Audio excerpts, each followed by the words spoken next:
पहुंचे हैं यहाँ पर। तो आइए कार्यक्रम जो है खास तौर से आप लोगों के लिए टूरिस्ट लोगों के लिए बनाया गया है।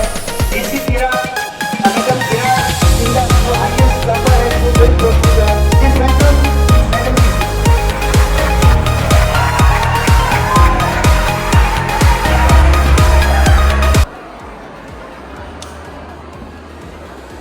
धीरज रखे, आप लोग पेशेंस रखिए। हालांकि जगह थोड़ा कम है, फिर भी आप लोग इतना शॉर्ट नोटिस दिया है, लोग आए हैं, बहुत अच्छा लगा है। तो अभी कार्यक्रम शुरू होंगे, डीसी मैडम आ चुकी है। जैसे कि मैंने आप लोग को बता दिया, आप लोग का बीच में 2014 का आईएएस टॉपर इंडिया का वो आप लोग का बीच में है। She is none other than Ira Singhal IAS topper 2014। Please welcome.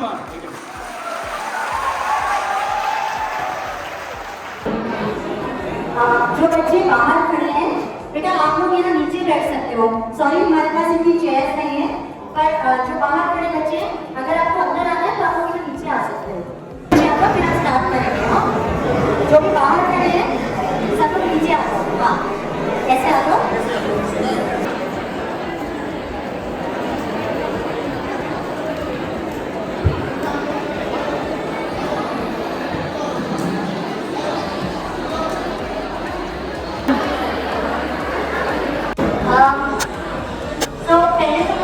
आप लोगों में से क्लास 8 की कौन है? आप बताओ। क्लास 8 के बच्चे हैं? हाँ ठीक है।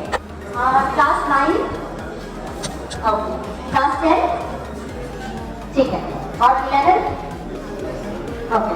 12, ठीक ठीक। तो हम लोग सब मिक्स है। अच्छा एक चीज, we will do this in a बच्चों आप लोग आपस में बात करोगे ना तो आपके बगल वाले को सुनाई नहीं देगा। अगर आप लोगों को बात करनी है तो प्लीज कमरा छोड़ दो ताकि कोई और जो बाहर खड़ा है वो आ सके, है ना? क्योंकि आपको अगर आपस में बात करनी है तो आपको यहाँ पे नहीं सुनना है, ठीक है? वैसे मैं ये मानती हूँ कि बच्चों को बात करना बहुत जरूरी है, पर हम यहाँ पे ये करेंगे कि आप लोग मुझसे बात करो, ठीक है? है ना? हाँ हम आप लोग सवाल पूछोगे और मैं जवाब दूंगी। उसके लिए हमारे पास माइक है, हम आप तक माइक पहुंचाएंगे। पहले हमने सोचा था कि आप लोगों को आगे बुला के कहेंगे कि आप क्वेश्चन पूछ लो, बट अभी आगे आना पॉसिबल नहीं होगा, तो हम आप तक माइक पहुंचा देंगे, ठीक है? अच्छा पहली चीज आप लोगों में से किस ने मैं 10th से नीचे वाले बच्चों से बात कर रही हूँ अभी, आप लोगों ने अपना करियर सोचा है? करियर सोचे हैं आपने कि आप क्या बनोगे बड़े होके? सोचिए, कोई बताना चाहेगा? अच्छा कितने लोग इंजीनियर बनना चाहते हैं?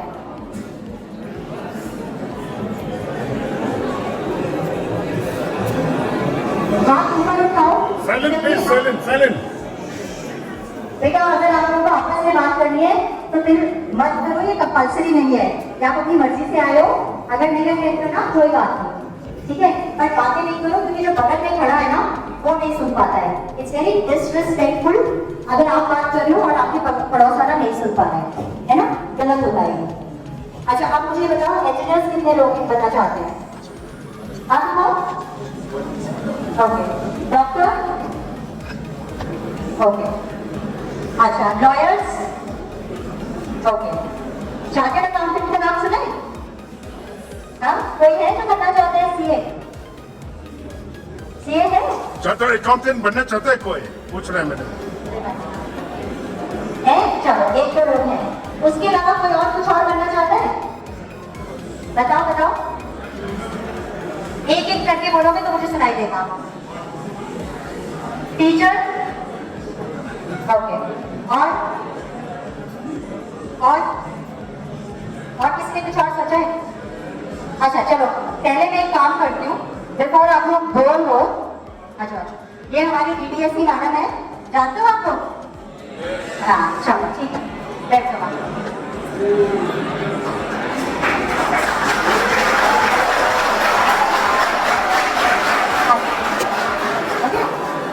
ओके अच्छा अभी मैं आप लोगों को एक चीज पहले बता रही हूँ, इसको ध्यान देना, ठीक है? हमने एजुकेशन डिपार्टमेंट, ये वेबसाइट दिख रही है सब लोग अभी स्क्रीन की तरफ देखो, ये वेबसाइट दिख रही है, ये अरुणाचल के एजुकेशन डिपार्टमेंट की वेबसाइट है। आप गूगल पे टाइप करोगे ना department of education Arunachal Pradesh, तो आप इस वेबसाइट पे आओगे। अब इस वेबसाइट पे बटन लिखा हुआ है होम, पहला जो है ना ये होम लिखा है, ठीक है। R services, second R services पे जाओ, नहीं सेकंड जो है, हाँ इसमें आप नीचे जाके देखोगे एक करियर काउंसलिंग का मॉड्यूल है, नीचे जाओ ये वाला, यहाँ पे पढ़ोगे ना एक करियर काउंसलिंग का वो है लिंक, इसको क्लिक करो। अब वो बगल में जो पेज खुला है वो खुला है क्या, वो देखो ना ऊपर खुला है, सेकंड आप, हाँ आप उसके बाद यहाँ पे आओगे, ये अरुणाचल प्रदेश का करियर काउंसलिंग मॉड्यूल है। इसमें हमने 500 से ज्यादा जॉब्स के बारे में इंफॉर्मेशन दी है। अब एक बार देखते हैं ये क्या इंफॉर्मेशन है। इंग्लिश में करें कि हिंदी में? English, okay. अच्छा अब नीचे जाओ, नीचे जाओ, देखो ये BFSI क्या होता है, बैंकिंग एंड फाइनेंशियल सर्विसेज। अगर आपको बैंक से रिलेटेड जॉब्स में जाना है, डिफेंस है, अगर आपको आर्मी के, मिलिट्री के, पुलिस के, CRPF वगैरह ऐसे वाले जॉब्स में जाना है, उसके बारे में इसको देखिए एक बार, डिफेंस पे क्लिक करो। वगैरह में जाना चाहता है, हाँ गुड, तो लेट्स सी इसमें क्या है। इसने थोड़ा सा इसके बारे में दिया है, फिर क्लिक करो। हम यहाँ पे आते हैं, अब देखो ये जितने भी जॉब्स है ना उनके बारे में लिखा है। देखो अग्निवीर, SSB, सशस्त्र सीमा बल, ये पता है किसी को सशस्त्र सीमा बल क्या होता है? SSB पता है? नहीं? अच्छा चलो SSB क्लिक करते हैं, या एक काम करो CRPF ऑफिसर क्लिक करो, ठीक है। CRPF तो पता है ना? CRPF बच जाएंगे गर्मी में बच्चे, कोई भी कम से काम नहीं करा, अरे यार। अच्छा अब नीचे जाइए, देखो इसमें ये दिया हुआ है कि आपको करना क्या, इसमें काम क्या होता है, ठीक है। पहले दिया हुआ है काम क्या होता है, नीचे जाओ, ठीक है। इसमें आपको क्या चाहिए, आप कैसे इंसान हो, उसके वो दिया हुआ है। फिर नीचे जाओ, फिर कैसे आप बनोगे, ठीक है। एंट्री पाथवे का मतलब आपको स्टेप क्या चाहिए, तो पहले आप 12th करोगे, आप किसी भी स्ट्रीम से 12th कर सकते हो। उसके बाद आप जो है CRPF का रिक्रूटमेंट का फॉर्म आता है, आप वो भरोगे, ठीक है। या फिर आप किसी ITI में टेक्निकल कोर्स कर सकते हो और उस वाले रास्ते से इसमें जा सकते हो। फिर नीचे जाओ, इसमें बताया जा रहा है आप कहाँ पे पढ़ने जाओगे, ठीक है। जब आप वो एग्जाम पास कर लोगे CRPF का, तो उसके बाद आप पढ़ने कहाँ जाओगे, ठीक है। फिर उसकी फीस कितनी होती है, नीचे जाओ, इस कोर्स की फीस कितनी होती है, इसको पढ़ने के लिए आपको सरकार से कौन सी स्कॉलरशिप मिल सकती है। देखो जैसे नेशनल स्कॉलरशिप पोर्टल है, किसने सुना है नाम, नेशनल स्कॉलरशिप पोर्टल का नाम सुना है? वहां पे आपको इसमें स्कीम पे आपको स्कॉलरशिप मिलती है। अच्छा स्कॉलरशिप क्या होता है, स्कॉलरशिप क्या होता है, बहुत सारी है ना, चलो जल्दी करेंगे, एक बार और करेंगे जब मौसम थोड़ा बेटर होगा। फिर ये स्कॉलरशिप के बारे में है, नीचे लोन के बारे में है, नीचे जाओ, ठीक है। फिर आप कहाँ पे काम करोगे वो सारा दिया हुआ है कि आप कहाँ काम करोगे, फिर आपकी प्रमोशन क्या क्या होगी वो पूरा दिया हुआ है। पहले आप असिस्टेंट कमांडर बनोगे, फिर आप डेप्यूटी कमांडेंट बनोगे, फिर आप कमांडेंट बनोगे, ठीक है। फिर नीचे आपकी सैलरी क्या होगी, ठीक है, स्टार्टिंग सैलरी क्या होगी और अंत तक आप कितनी सैलरी लोगे, ठीक है। एंड बाकी फिर नीचे दिया, नीचे जाओ, और ये कि और लोगों ने इस बारे में क्या बोला है, ठीक है, समझ आया। अब हम बैक चल के किसी और चीज पे देखते हैं, बैक जाओ,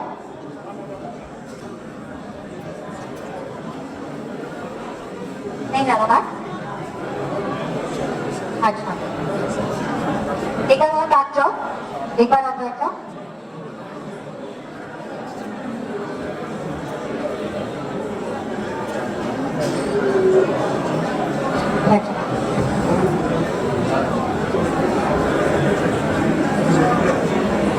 अच्छा अब बताओ किसको देखना है, बोलो किसको देखना है,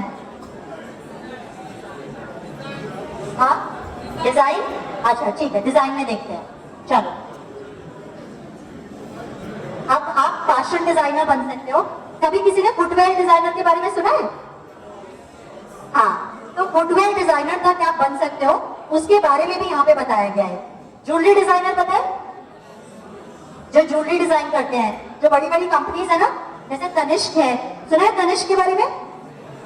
उसकी गोल्ड की और डायमंड की ज्वेलरी होती है ना, तो उसके भी आप डिजाइनर बन सकते हो।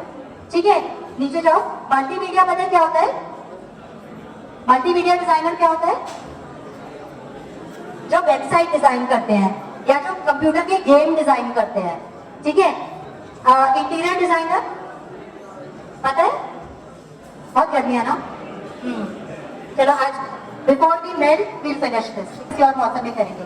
टेक्सटाइल डिजाइनर बताओ कौन से वाला देखना है? बताओ बताओ, किसी का कोई इंटरेस्ट है इनमें से? जोर से।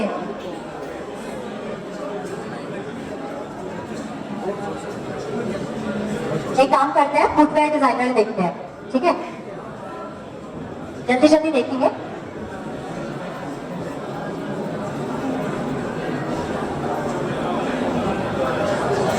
नीचे जाओ, नीचे जाते जाओ। देखो, सेम चीज इसमें भी है कि आपको काम क्या करना होगा, आपकी अपनी पर्सनालिटी में क्या चीजें होनी चाहिए। आगे जाओ। कैसे घुसोगे, तो 12th में क्या करना है आपको उसके बाद कौन सा कोर्स करना है। ठीक है, नीचे जाओ। कहाँ पे आपकी कौन से कॉलेज में ये कोर्स अवेलेबल है। देखो, कॉलेजेस की लिस्ट भी है इसमें। ठीक है, देखो, प्राइवेट की भी और गवर्नमेंट कॉलेजेस सबकी लिस्ट है इसमें। आगे जाओ। ठीक है, आप ऑनलाइन भी कहां से पता कर सकते हो, फीस कितनी होती है कोर्स की। ठीक है, नीचे जाओ। स्कॉलरशिप्स एंड लोन्स अगेन, नीचे जाओ। आप कहां कहां पे काम कर सकते हो, तो कुछ कंपनीज का नाम, किस टाइप की कंपनीज होती है उनका नाम, आप क्या बनोगे। देखो, पहले आप ट्रेनी फुटवेयर डिजाइनर बनोगे, फिर फुटवेयर डिजाइनर बनोगे, फिर सीनियर फुटवेयर डिजाइनर बनोगे और फिर डिजाइन लीड बनोगे। ठीक है, नीचे जाओ। फिर सैलरीज कहां से स्टार्ट होती है? बेसिक सैलरी स्टार्ट होती है 66,000 रुपीज पर मंथ से। सोचा था आपने इतनी सैलरी होती होगी फुटवेयर डिजाइनर की, बट फुटवेयर डिजाइनर की सोचा 66,000 रुपीज से स्टार्ट होती है सैलरी। और ये 1.15 लाख जो लिखा है, ये स्टार्टिंग ही है, ऊपर तो कितनी भी जा सकती है। आप अगर किसी बड़ी इंटरनेशनल कंपनी में डिजाइनर बन गए तो लाखों करोड़ों में कमाओगे। ठीक है, नीचे जाओ। देखो, तो कोई एक डिजाइनर ने क्या बोला है इस काम के लिए, वो भी है। समझ आया? बिना बस बातें आपस में नहीं, हो गया डिस्कशन, आपस का डिस्कशन हो गया। चलो, समझ आया? ठीक है, अब इसमें 500 से ज्यादा नए नए जॉब्स के बारे में है। आप लोग अपने आप इंटरनेट पे जाके इसे पढ़ सकते हो। ठीक है, चलो, अब हम इसको बंद करते हैं। अब हम लोग आपस में डिस्कस करेंगे, डिस्कशन। ठीक है, ये बंद कर देते हैं हम। ये आप लोग को समझ आ गया ना? ठीक है, अब किसी के कोई क्वेश्चंस है, किसी के दिमाग में कुछ है, पहले से कंफ्यूजन या कुछ आप पूछना चाहते हो, कोई अपने करियर को लेके कंफ्यूज है?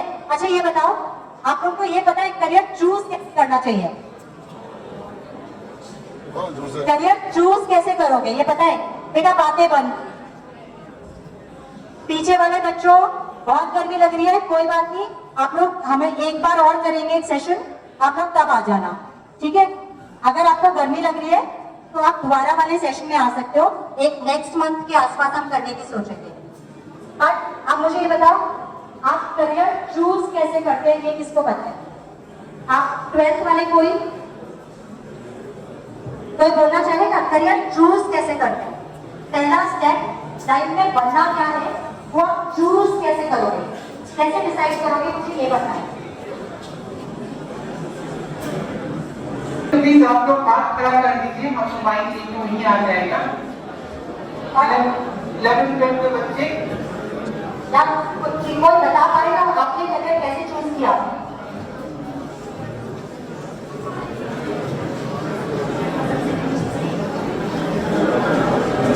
यहाँ पे क्लास 11 में कौन हाथ करा कीजिए? क्लास 11। अच्छा, आप 11 साइंस में हो या आर्ट्स में?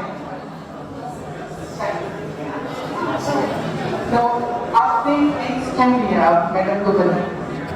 आपने करियर बेटा चूज कैसे किया? तो अभी हम सब सोचेंगे आप कैसे चूज करते हैं। Science, okay, biology, so I choose biology. अच्छा, ठीक है, वेरी गुड। देखो, करियर चूज करने में 3-4 चीजें आती हैं, ठीक है। सबसे पहली और सबसे जरूरी चीज होती है आपको क्या चीज में इंटरेस्ट है, ठीक है।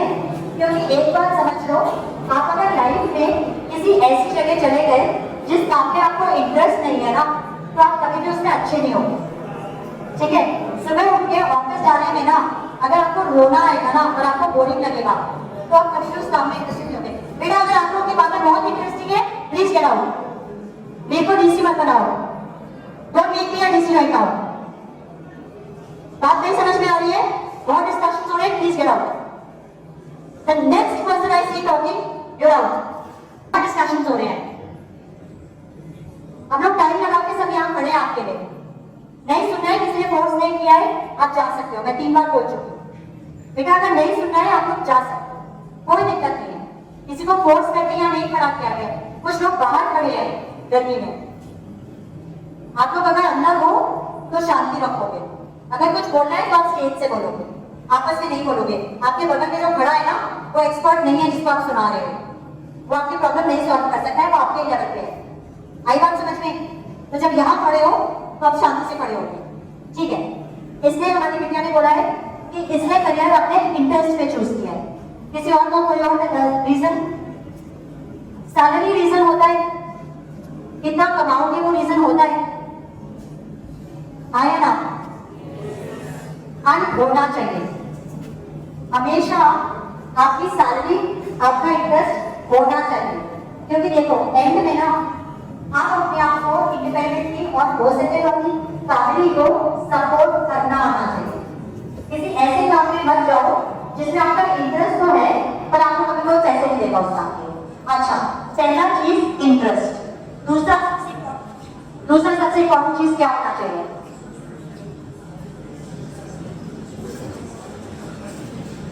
दूसरा सबसे इम्पोर्टेंट चीज है क्या आप उस काम में अच्छे होंगे।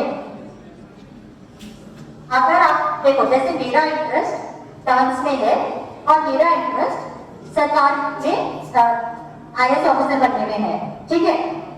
अब मैं अगर देखूं तो इन दोनों में से मैं सच में किस में अच्छी होगी, समझ आया?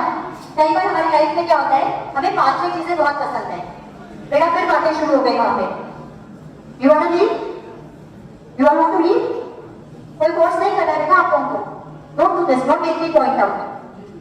मुझे पॉइंट आउट मत करवाओ बच्चों। आप ये बताओ, आपको 2 चीजें इक्वली इंटरेस्टिंग लगती हैं, तब आपको ये चूज करना चाहिए। वो लास्ट में क्या हो रहा है, दिक्कत क्या हो रहा है बेटा? आपकी दिक्कत क्या दिक्कत हो रही है? बाहर जाना है बेटा? क्यों वॉइस कर रहे हो? बाकी को सुन रहे हो ना? दूसरी चीज जो आप सोचते हो, अब ये आप लोग के बहुत लोगों के दिमाग में होगा कि मेरा इंटरेस्ट 3-4 चीजों में है, ठीक है। मुझे डॉक्टर भी बनना है, मुझे बिजनेस वाला भी बनना है, मुझे पेंटर भी बनना है। फिर आप ये देखो कि मैं एक्चुअली में सबसे अच्छा किस में हूं। क्योंकि सबसे बड़ी चीज ये होती है, जैसे हमने IAS बनने के लिए एक गवर्नमेंट का एग्जाम दिया, राइट। तो अब मुझे पता था कि इस एग्जाम में मैं अच्छा कर सकती हूँ। और अच्छा ये नहीं होता कि मैं अपने लिए, जैसे स्कूल में अच्छे का क्या मतलब होता है कि मेरे 90% आ जाएंगे, बट जब आप आगे जाते हो लाइफ में तो अच्छे का मतलब ये होता है कि बाकी जो लोग हैं ना आप उनसे बेटर करते हो, समझ आया? और मुझे पता है जैसे कि मैं डांस जो है ना, जो बाकी डांसर्स है ना उनसे बेटर नहीं करती हूँ, तो मैं डांस को छोड़ दूँ। समझ आया कैसे छोड़ना है? समझ आया कि आपको अगर 3-4 चीजें पसंद है, उसमें फिर ये डिसाइड करो कि इन सब में मैं बाकी लोगों से किस में बेटर हूं, ठीक है। ये आपका हुआ सेकंड स्टेप डिसाइड करने का कि करियर में क्या करना है। अच्छा, जैसे बहुत लोग होते हैं, आप जब स्कूल में होते हो तो आप साइंस में भी अच्छे हो, आप इंग्लिश में भी अच्छे हो, आप और क्या सब्जेक्ट फाइन आर्ट्स में भी अच्छे हो, है ना। फिर आपको ये पता है कि मान लो आप फाइन आर्ट्स एंड साइंस बाकी लोगों से बेटर करते हो, आपके दोनों में स्कूल में टॉप करते हो, ठीक है। अब आपको ये डिसाइड हुआ कि यार मैं तो दोनों में बेटर हूँ, तो अब मैं कैसे चूज करूँ नेक्स्ट, फिर क्या करोगे? मैथ्स में भी अच्छा आप सोचो अब क्या करोगे?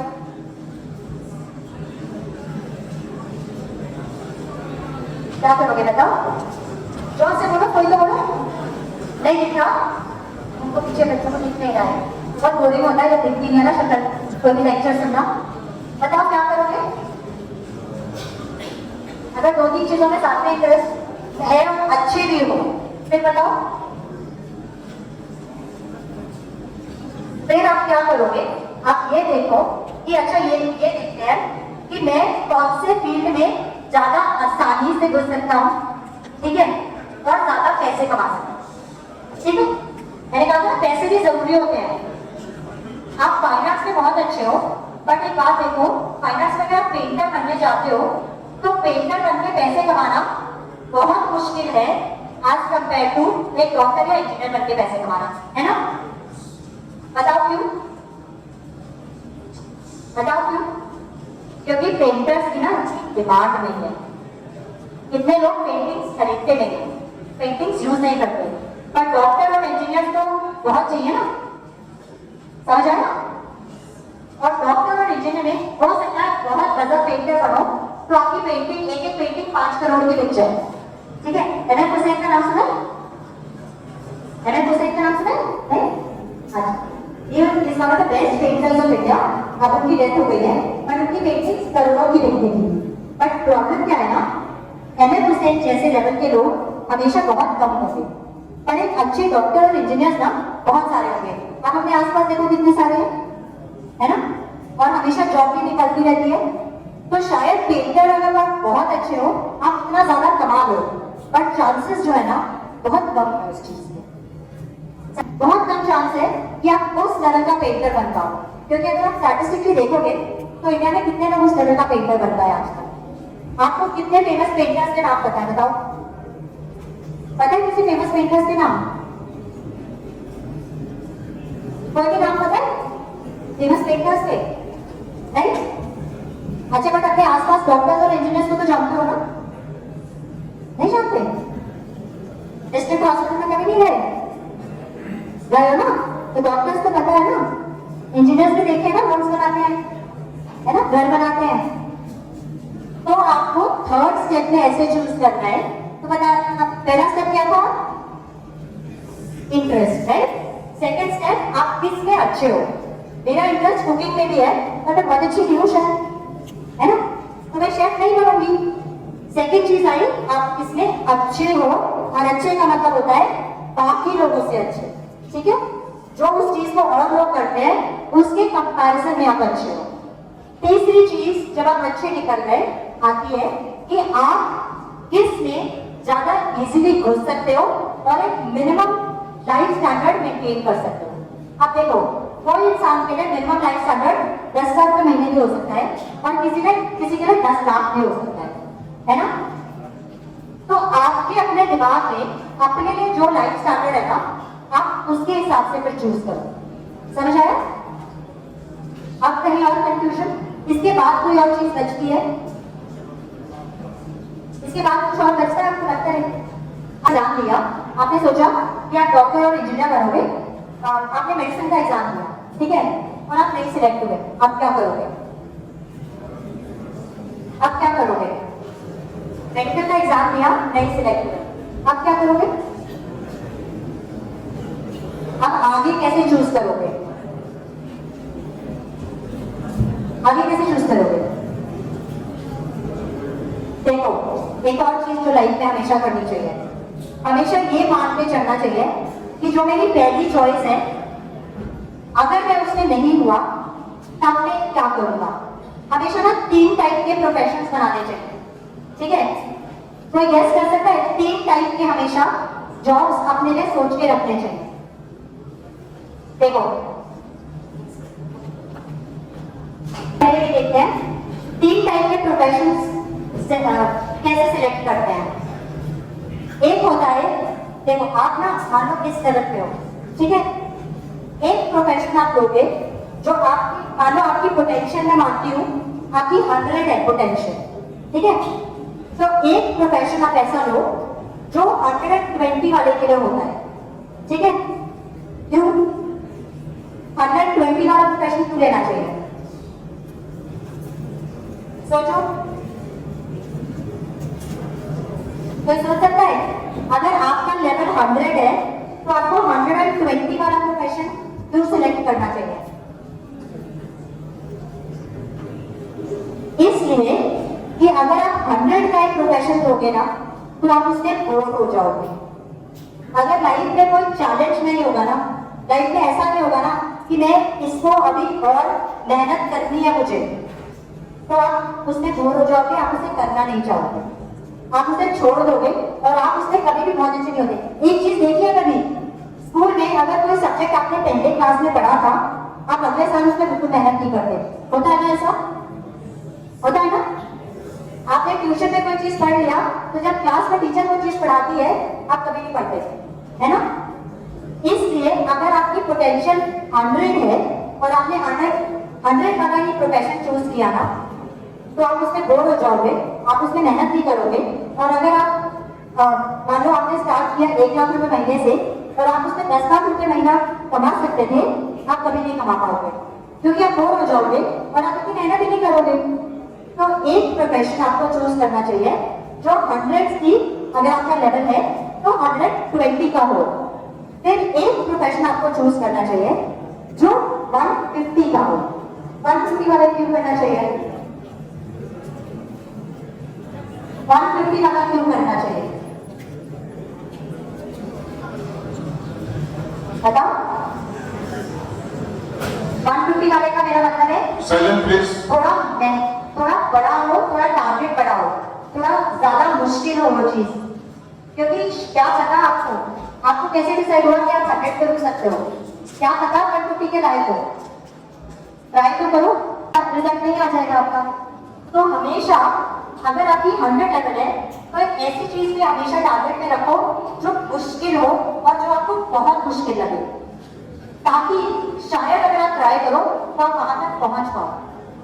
देखो मैं एक चीज बताती हूँ, सिविल सर्विसेज एग्जाम पता है ना, जो मैं जिस एग्जाम से यहाँ पे खड़ी हूँ, IAS वाला एग्जाम जो होता है, वो एग्जाम को हम सब लोग अपने लिए 150 वाला एग्जाम मानते हैं।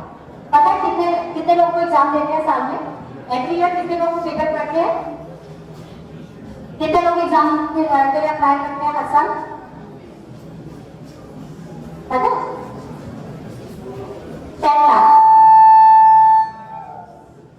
10 लाख लोग। 10 लाख समझ आया? अच्छा ये बताओ कितने लोग सिलेक्ट होते हैं? IAS के लिए थोड़ा सा बना दो, पीछे सुनाई दे रहा है? लास्ट में सुनाई दे रहा है बेटा? बताओ कितने लोग सिलेक्ट होते हैं?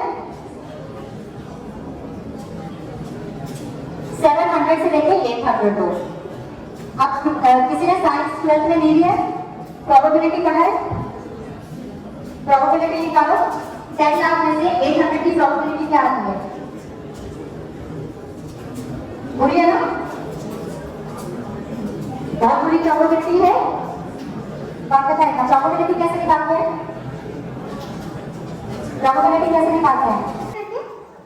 आप लोग आपस में बात मत करिए, अगर कुछ कंफ्यूजन है, कुछ इंटरेक्शन करें तो मैडम को सवाल पूछिए। ये आप लोग को बार बार मौका नहीं मिलेगा। This is a golden opportunity for all of you. IAS topper है मैडम 2014 का, UPSC का ऑल इंडिया रैंक 1 है, फर्स्ट रैंक में आया, इसलिए आप लोग को समझा रहा है वो कैसा IAS कैसा एग्जाम दिया है, कैसा एक्सपीरियंस है, आप लोग को शेयर करें। चलो तुम्हारे टीचर्स का एग्जाम देंगे आप।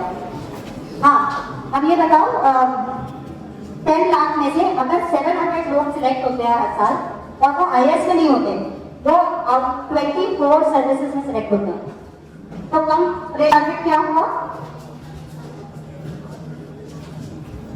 80-90 वाला टारगेट क्या रखोगे? ठीक है, चलो अभी किसी के दिमाग में नहीं होगा, पर मेरा ये कहना है आप लोग को सोच के रखना, ठीक है? तो हमेशा मेरे 3 लेवल के टारगेट देखना। ये जो वेबसाइट मैंने अभी दिखाई थी ना, तो लोग इस पे जा सकते हो और इस पे देख सकते हो कि तुम्हें किसको अपना 150 का, किसको अपना 120 का और किस चीज को अपना 80-90 वाला टारगेट करते हैं, ठीक है। चलो और अच्छा अब हम क्वेश्चन आंसर करते हैं। अब ये बताओ किसके दिमाग में कोई क्वेश्चन है, किसी को कुछ कंफ्यूजन, किसी को कुछ समझ नहीं आ रहा है, किसी को कुछ पूछना है तो ये। अच्छा एक और चीज, आप लोग यहाँ पे कुछ भी पूछोगे एक बार याद रखना, आपको लगेगा कि शायद कोई मेरे पर हंसेगा या कोई क्या सोचेगा, दुनिया से फर्क नहीं पड़ता। ये आपकी जिंदगी है, आपको अपने लिए डिसाइड करना है, आपको अपने लिए वो करना है। जब आप कुछ बन जाओगे ना तो वो जो बगल में बैठ के आज आपको जज कर रहा होगा वही आपको रिस्पेक्ट करेगा। और यहाँ के जो लोग हैं ना वो आपको 20 साल बाद ना लाइफ में, मेरे जो स्कूल के लोग थे ना आज मेरी जिंदगी में उनसे कोई फर्क नहीं पड़ता है ना। तो आगे जाके ना लाइफ में बचपन की जो चीजें होती हैं उनसे कोई फर्क नहीं पड़ता। तो अपने लिए लर्निंग की अपॉर्चुनिटी किसी और को देख के नहीं छोड़नी चाहिए। अच्छा कोई सवाल, किसी को कोई कंफ्यूजन? हाँ बेटा पूछो। Good evening ma'am. Good evening. First of all तो मैं आपको थैंक यू बोलना चाहूँगा क्योंकि आपका इतना बिजी शेड्यूल होने के बावजूद भी आप हम सभी के लिए टाइम निकल के और हम लोग को करियर काउंसलिंग दे रहे हैं, तो आपको बहुत बहुत धन्यवाद। मेरा ये क्वेश्चन है कि हम एक ह्यूमैनिटी स्टूडेंट हैं और मेरी जो मेन सब्जेक्ट है वो जो इकोनॉमिक्स है और मैं आगे जाके भी मैं इकोनॉमिक्स ही लेना चाहती हूँ और मैं इकोनॉमिक्स को लेकर मैं अपने करियर चूज करना चाहती हूँ, पर मुझे जो आइडिया नहीं कि इकोनॉमिक्स को लेकर क्या स्कोप है। बेटा एक इकोनॉमिक्स में पहले तो आप बीए बीकॉम कर सकते हो या बीए इकोनॉमिक्स ऑनर्स कर सकते हो, ठीक है। बहुत सारी यूनिवर्सिटीज अच्छी they give a course BA economics honours, आप बीए इकोनॉमिक्स ऑनर्स कर लो। उसके बाद देयर इज अ गवर्नमेंट की सर्विस फॉर इकोनॉमिक सर्विस, ठीक है। जैसे हमारी एडमिनिस्ट्रेटिव सर्विस है ना, ऐसे ही इंडियन इकोनॉमिक सर्विस होती है और वो सर्विस में बहुत कम सीटें हैं बट सिर्फ इकोनॉमिक्स ऑनर्स वाले लोग अप्लाई कर सकते हैं, ठीक है। Then there is a master MBE, masters in business economics का कोर्स होता है जिसमें आप कंपनीज में जाके इकोनॉमिक्स का वो कर सकते हो। प्लस इकोनॉमिक्स वाले जो हैं आप लोग कंसल्टेंट फर्म सुना है, कंसल्टेंसी फर्म सुना है, अर्न्स्ट एंड यंग वगैरह सुनी है। अच्छा एक चीज होती है आजकल इंडिया में बहुत ग्लोबली तो पहले से था, अब इंडिया में बहुत बड़ी चीज होती है कंसल्टिंग फर्म्स होती है, वो बहुत ज्यादा सैलरी देती है, ठीक है। तो आप इकोनॉमिक्स ऑनर्स के बाद MBA करो और आप किसी कंसल्टिंग फर्म में आप जॉब कर सकते हो और वो बहुत ज्यादा सैलरी बोलते हैं। अच्छा आपके हिसाब से बहुत ज्यादा सैलरी क्या होता है? माइक्रोफोन दीजिए।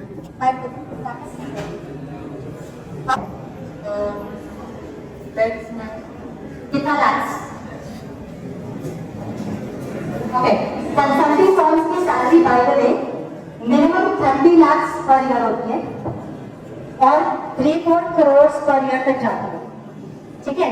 तो अगर आप एक अच्छे कॉलेज से MBA करते हो और आप किसी कंसल्टिंग फर्म में जाते हो एज BA इकोनॉमिक्स, तो you can earn from minimum 30 lakh से स्टार्ट होता है और फिर ऊपर जाता है, ठीक है। सो कितनी अच्छी आपकी कंसल्टिंग फर्म है उसके हिसाब से सैलरीज मिलती है। 80 लाख भी स्टार्टिंग सैलरी होती है, मतलब पहले दिन आपको 80 लाख की सैलरी मिल रही है, ठीक है। ये कंसल्टिंग नहीं मिलती है। तो consulting is one of the best sectors. Economics honours के बाद आप ये चीजें कर सकते हो, तो और आप अपना बिजनेस भी कर सकते हो। प्लस कई सारी कंपनीज हैं जो गवर्नमेंट को एडवाइजरी देती हैं, आप ऐसे रूम में भी जा सकते हो। इकोनॉमिक्स वालों को लेते हैं, प्लस हमारा जो एग्जाम है या गवर्नमेंट का कोई भी एग्जाम है आप सारे एग्जाम्स दे सकते हो इकोनॉमिक्स से, ठीक है। Good luck. चलो और कोई डिस्कस करना चाहते हैं? आप क्या कर सकते हो?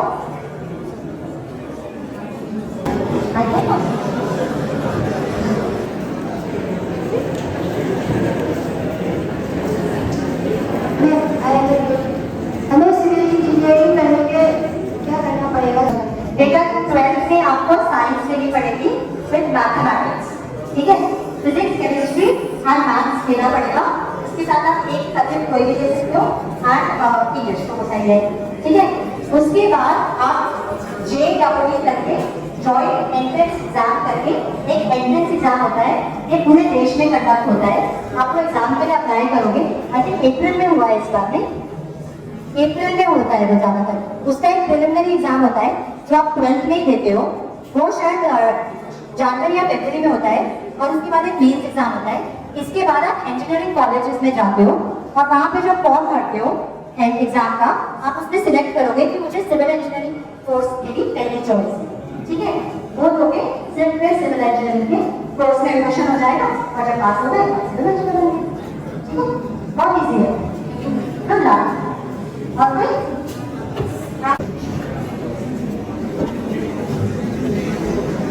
Good evening ma'am. Good evening. Ma'am मैं आपसे ये जानना चाहती हूँ कि ज़्यादातर हमारे जो लोकेलिटी में है जहाँ हम रहते हैं वहाँ हम सोचते हैं बच्चे की हम पढ़ाई करेंगे, लेकिन अगर हम अपने माता पिता के बारे में सोचें तो ऐसे काफ़ी सारे सिचुएशंस हैं जो हमारे माता पिता जॉब नहीं करते और वो पहले से ही बहुत ज़्यादा गरीब होते हैं, और जो प्रेजेंट समय में हमें बस 2 वक्त का खाना या कुछ कपड़े और गवर्नमेंट स्कूल बस उतना ही प्रोवाइड कर पाते हैं। तो ऐसे में काफी सारे स्टूडेंट्स जो डिस्करेज हो जाते हैं उनके माता पिता को सोचिए, तो उस हालत में हम क्या कर सकते हैं और उससे कैसे ओवरकम कर पाए। अगर आपने वो वेबसाइट हमने दिखाई है वो देखी थी, उसमें हमने कहाँ से आपको स्कॉलरशिप मिल सकती है पढ़ाई के लिए वो बताया था। इंडिया में बहुत सारी स्कॉलरशिप्स है, आपको सिर्फ पता नहीं है, तो अगर आपको पता हो तो आप कर सकते हो। दूसरी चीज, अगर आपको लगता है आप टैलेंटेड हो तो मैं कहूँगी आप एजुकेशन लोन ले लो। एजुकेशन लोन से आपकी पढ़ाई नहीं रुकेगी, और एजुकेशन लोन बहुत सस्ता होता है एंड बहुत लंबे टाइम के लिए होता है, तो आराम से जब आपकी नौकरी लगेगी आप अपनी सैलरी से वो लोन उतार सकते हो, ठीक है। पैसे के लिए अपनी पढ़ाई मत रोकना, क्योंकि जो तुम्हारे माँ बाप गरीब है ना, तुम भी वही रह जाओगे अगर तुमने अपनी पढ़ाई रोक दी। तो आप मदद मांगने जाओ, डिस्ट्रिक्ट एडमिनिस्ट्रेशन, एजुकेशन डिपार्टमेंट, हम सब आपको गाइड कर देंगे कि आप कैसे अपनी पढ़ाई आगे कर सकते हो, ठीक है। और ये सेशन भी हमने इसी में रखा है, ठीक है। Good luck. और कोई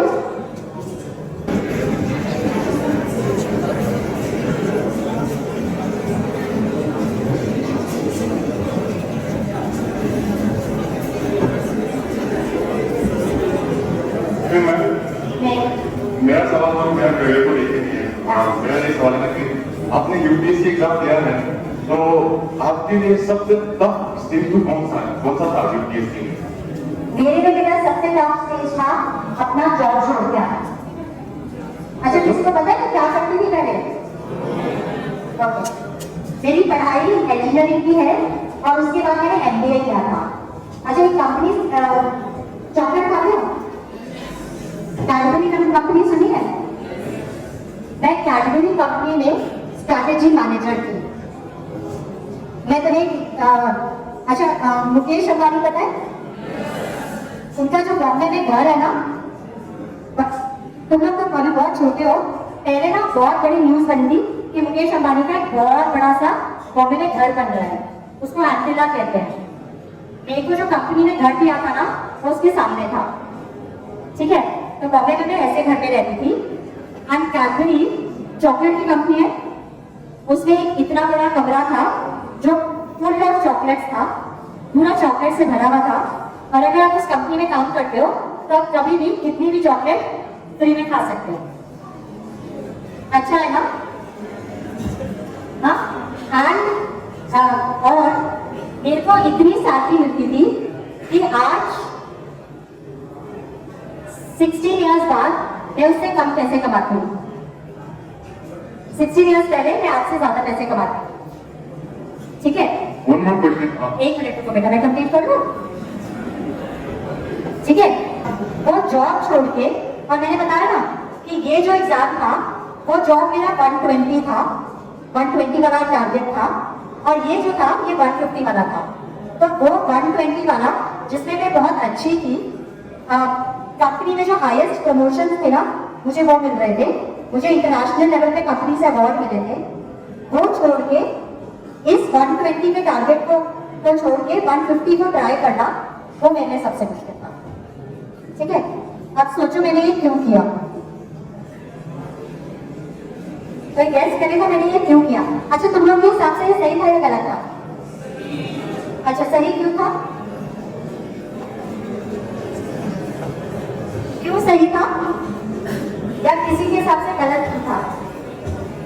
बॉम्बे में सबसे पॉश एरिया में रहती थी, 3 बेडरूम हाउस में करते थे, ठीक है। और मुझे पूरा टाइम फ्री चॉकलेट मिलती थी और मेरी सैलरी जितना मैं खर्च कर सकती थी उससे कहीं ज़्यादा थी।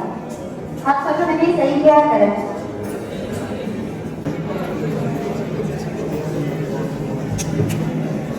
एक और चीज़ बताओ, हमारी कंपनीज में जब भी कोई मीटिंग होती है वो हमेशा एक 5 स्टार होटल में होती है, ठीक है। कंपनी साल में 2-3 बार आपको एक बड़े से रिजॉर्ट में लेके जाती है और सारी हमारी बड़ी मीटिंग्स वहाँ होती है, ठीक है। ऐसा होता था। आप सोचो सही था या गलत था?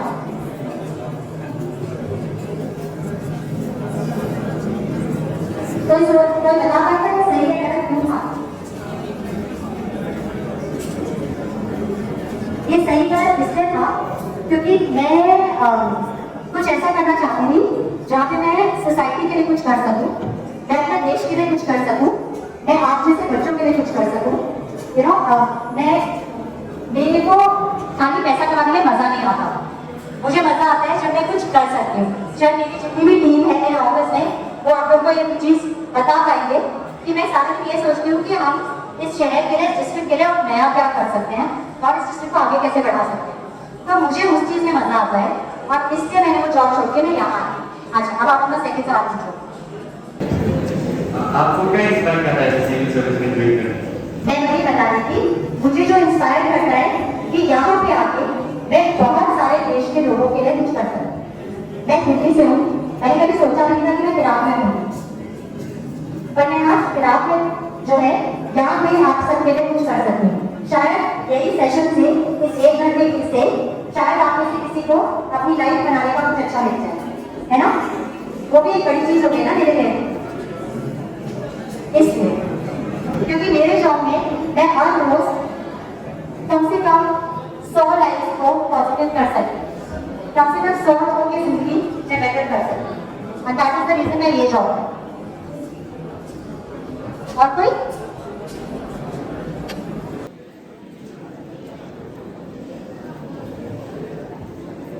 गर्मी भी बहुत है, ठीक है।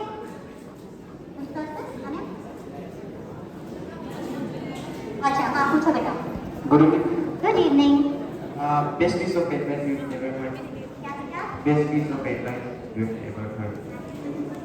Best piece of advice depend करता है किस टॉपिक पे, बहुत सारे टॉपिक होते हैं। मेरी ओके, तो this is my final advice to you all. दुनिया की परवाह मत करना जब अपना करियर डिसाइड करते हो, ठीक है। इंडिया में ना बहुत दिक्कत होती है, हम अपनी लाइफ ना दूसरों को देख कर डिसाइड करते हैं। अगर मैं साइंस में अच्छी हूँ तो तुम क्यों साइंस लोगे? अगर मैं साइंस में अच्छी हूँ तो तुम्हारा ये कैसे होगा कि तुम भी उसमें अच्छे होगे? पर हम क्या करते हैं कि उसने किया वो अच्छा था तो मैं भी कर लूँगी। हम ये नहीं देखते कि मैं एक्चुअली किससे अच्छा हूँ। तो तुम सबके लिए मेन एडवाइस यही है, हमेशा करियर डिसाइड करते रहे, अपना टैलेंट देखना, अपना इंटरेस्ट देखना। सुबह काम पे तुमको जाना है, उस पड़ोसी को नहीं जाना है, ठीक है। तुमको जाना है, तुम्हें वो चीज करनी है, तुम्हारी जिंदगी उससे चलेगी। तो तुम अपने इंटरेस्ट और टैलेंट को देखना, पड़ोसी के टैलेंट को, पड़ोसी के इंटरेस्ट को, किसी और के अचीवमेंट को देखे अपनी लाइफ को डिसाइड करना। वो और तुम सेम नहीं हो। एक स्टोरी में जो हमेशा बताती हूँ, 2 ट्विन्स बच्चे हैं, ठीक है। वो सेम घर में पैदा हुए, सेम टाइम पे पैदा हुए, सेम पेरेंट्स हैं, सेम कपड़े पहनते हैं, सेम खाना खाते हैं, सेम सब कुछ करते हैं। पर 2 लोगों के फियर्स अलग होते हैं, 2 लोगों के परसेप्शंस अलग होते हैं, 2 लोगों की चॉइसेस अलग होती हैं, है ना। इसलिए कभी भी अपने लाइफ के डिसीजन किसी और के इंटरेस्ट, किसी और के टैलेंट और किसी और की चॉइसेस पे बिल्कुल मत करना, ठीक है। My best wishes to you all. I hope you all go and keep us all very, very proud.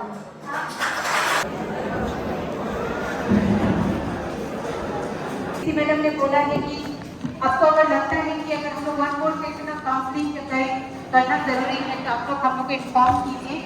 आप लोग समय निकाल के आए और गर्मी बर्दाश्त किया, बहुत बहुत धन्यवाद। और होपफुली बहुत सारे, सभी को नहीं लेकिन कुछ बच्चे शायद मैडम से मोटिवेट हुए हैं और मुझे पूरा विश्वास है कि वो लोग आगे जाके कुछ करेंगे। तो हमारे बीच हमारे बीबीएससी मैडम भी हैं। I would like to request DDSC Tina to give closing remarks. Thank you. A very good evening to DC ma'am, our CU madam, others those who have organized, and my dear children. We really regret this inconvenience, the sweat and the non-functioning fans. But still, we are really very happy to see that so many of you have gathered here for this career counseling. It shows that you are really interested. In spite of all these inconvenience and difficulties, you have come, you have keenly listened to DC ma'am, and you are really interested in your career. And some of you have even stood up and asked madam the questions that you wanted to, whose answers you wanted to know.